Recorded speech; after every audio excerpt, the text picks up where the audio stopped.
Sometimes you create an animation in Flash. Everything's just right except for the animation's in the wrong spot. For example, let's say this ball was perfect, but instead of bouncing at the bottom of the stage, you'd rather have it bounce on a table.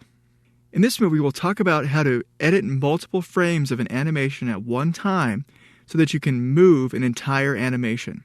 If you're following along, I'm in 05_edit_multiple.fla in the Chapter 7 folder in the Exercise Files folder. Let's create a new layer. We'll make this ball bounce on a table. I'm going to call the new layer Table. On the table layer, I'm going to select the rectangle tool. For the stroke color, I'm going to select No Stroke. That's the white box with a red line through it. For the fill color, I'm going to choose a brown color. Then on the stage, I'm going to draw a very, very simple table.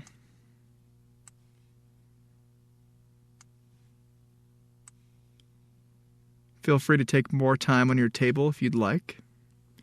So now what I want to do is make the ball bounce on the table. The first thing I'm going to do is lock the table layer. And now we have to have a way to move the entire ball animation at once. The way that you do that is by clicking a button called Edit Multiple Frames. That button's at the bottom of the timeline. It looks like two blue boxes. When you click that button, markers appear similar to the onion skin markers you may have already seen.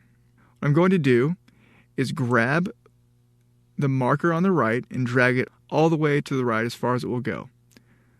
So the markers cover from the beginning of the animation to the end of the animation.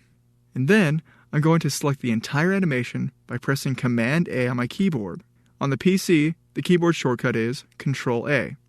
Notice that once I press that, the entire ball layer is selected. And now I can use the selection tool and move the ball animation. So I'm going to click and drag my selection. I can see kind of an outline of the bottom of the ball, so I'm going to align the outline with the top of the table. I'm going to release my mouse button. And now, before you do anything else, it's important that you turn off Edit Multiple Frames mode. So I'm going to click the Edit Multiple Frames button again. Again, it's the bottom of the timeline. And now, test the movie using Command Return on the Mac or Control Enter on the PC to see the ball bounce on the table. Let's close this window. And there's how to move an animation using Edit Multiple Frames.